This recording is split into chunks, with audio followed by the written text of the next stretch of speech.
Hello बच्चों, मुस्कुराइए। आप PSC channel पर हैं। आज आप पढ़ने वाले हैं SSC GD group D railway UP police की तैयारी कर रहे उन छात्रों के लिए जो लोग इस वर्ष काफ़ी प्रयासरत हैं। संख्या पद्धति अध्याय 1 पार्ट 4। आज हम कुछ रूल्स बताने जा रहे हैं जिससे भी किसी भी संख्या की विभाज्यता के लिए आप जांच कर सकते हैं कि बिना वो भाग दिए हुए कोई संख्या किसी संख्या से विभाज्य है। ये आप तुरंत देखकर ही जान सकते हैं। तो आइए देखते हैं, परंतु उससे पहले बच्चों आपसे निवेदन है कि आप इस चैनल को सब्सक्राइब कर लें, अपने दोस्तों को अधिक से अधिक शेयर कीजिए। अगर वीडियो पसंद आए तो वीडियो को लाइक करना न भूलें और कमेंट के माध्यम से आप हमसे जुड़ने का प्रयास कीजिए।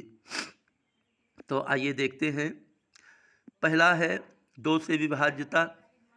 परंतु इससे पहले बच्चों मैं आपसे बता देना चाहता हूं कि 1 से प्रत्येक संख्या जो है वो विभाज्य होती है और 2 से विभाज्यता के लिए नियम है कि सभी सम संख्याएं 2 से विभाज्य होती हैं जिस संख्या के इकाई के स्थान पर 0, 2, 4, 6, 8 में से कोई भी एक संख्या आती है वो संख्या 2 से विभाज्य होती है। और 3 से विभाज्यता की जांच कैसे करते हैं? हम सभी संख्याओं को जोड़ लेते हैं। यदि संख्याओं का योग 3 से विभाज्य है तो वह सभी संख्याएं 3 से विभाज्य मानी जाती हैं। जैसे 123 है, आप संख्या जोड़ लीजिए 3, 2, 5, 1, 6, 6 3 से विभाज्य है, इसलिए 123 भी 3 से विभाज्य होगी। 309, 9 3 12, 12 3 से विभाज्य है, इसलिए 309 3 से विभाज्य होगा। 513, 5 1 6 3 9, 9 भी 3 से विभाज्य है, इसलिए 513 भी 3 से विभाज्य होगा। नंबर 3 है 4 से विभाज्यता। 4 से कौन सी संख्या विभाजित होगी? इकाई या दहाई का अंक अगर 4 से विभाजित है तो वो संख्या 4 से पूर्णतः विभाजित होगी, चाहे जितने अंक की संख्या हो। जैसे 104 में 04 4 से विभाजित है, या जिस संख्या के इकाई दहाई के स्थान पर डबल 0 आता है वो संख्या भी 4 से विभाज्य होती है। जैसे 4 दूनी 8, 36 4 से विभाजित है, इसलिए 536 भी 4 से विभाज्य होगी। नंबर 4 है 5 से विभाज्यता। 5 से कौन सी संख्या विभाजित होगी बच्चों? हम इसको देख कर ही तुरंत ज्ञात कर सकते हैं। अगर इकाई के स्थान पर 0 या 5 में से कोई एक संख्या आती है तो वो संख्या हमेशा 5 से विभाजित होगी। जैसे 405 या 600 या 735 या 945। इकाई के स्थान पर 5 है इसलिए संख्या 5 से विभाजित है। इकाई के स्थान पर 0 है इसलिए 600 5 से विभाजित होगी। इस प्रकार से ये 5 से विभाज्यता की पहचान है। 6 से विभाज्यता। 6 से कौन सी संख्या बच्चों विभाजित होगी? जो संख्या 2 और 3 दोनों से विभाजित होती है वो संख्या 6 से अवश्य विभाजित होगी। जैसे 204, देखिए सम संख्या है, 2 से भी विभाजित होगी। और 4 2 6, 6 3 से विभाजित होती है, इसलिए यह संख्या 3 से भी विभाज्य है। तो ये 2 और 3 दोनों से विभाज्य है, इसलिए यह संख्या 6 से विभाजित होगी। 312 सम संख्या है, 2 से विभाजित है।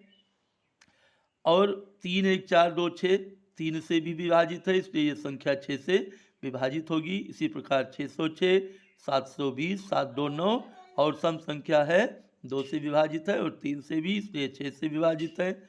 8322, 2 2 4 3 7 8 15, ये संख्या 3 से विभाजित है और 2 से विभाजित है, इसलिए ये 6 से अवश्य विभाजित होगी। छठवां है 7 से विभाज्यता। अगर इकाई का अंक दुगना करके शेष अंक से घटाएं फिर घटाफल 7 का गुणज या 0 आए तो वो संख्या 7 से विभाजित है। जैसे 798 में इकाई का अंक इसमें 8 है, 8 का दुगना कर दीजिए, 8 दूनी 16, 79 से हम 16 घटा देंगे 63 आएगा। और 63 7 से विभाजित है, इसलिए ये पूरी संख्या 7 से विभाजित है। 133 3 दूनी 6 और 6, अब 13 से 6 घटाएंगे 7, 7 7 से विभाजित है, इसलिए ये 133 भी 7 से विभाजित संख्या है। सातवां है 8 से विभाज्यता। 8 से कौन सी संख्या विभाजित होगी बच्चों? जिस संख्या के इकाई व दहाई के स्थान की संख्या को 8 से विभाजित किया जा सके या डबल जीरो आए, वो संख्या 8 से विभाजित होती है। जैसे 800 या 900 जो है यह संख्या है 8 से विभाजित होती है, जैसे 800। तो इस प्रकार से संख्या जो है, जिस संख्या के इकाई व दहाई के स्थान की संख्या को 8 से विभाजित होती है, जैसे 864। 864, अब 64 इकाई दहाई का स्थान 64 8 से विभाजित है, इसलिए 864 पूरी संख्या 8 से विभाजित होगी। 9 से विभाज्यता कैसे देखते हैं?